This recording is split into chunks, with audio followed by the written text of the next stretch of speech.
Eleanor, welcome back. Thank you. How do you feel having them being back here, having people in one piece? Oh, it's wonderful. It's absolutely brilliant being back because we thought we weren't going to make it at one point, but it's absolutely brilliant to be back.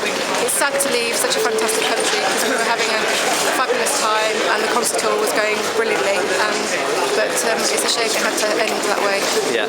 And can you tell me about the spirits of your musicians? They're obviously upset that they had to come home early because they were enjoying the tour, but obviously they're being shaken up quite badly by the events that happened and by what's happened to the Japanese people because they're such a wonderful. They're also wonderful, the people there. They've been so generous and kind to us that for this to happen to them, I think a lot of them are very shaken up by it. So yes. And what are you going to do now that you're home? I'm going to spend some time with my family, and we've got some time off this week. So yeah, it's a bit of family time, and then back in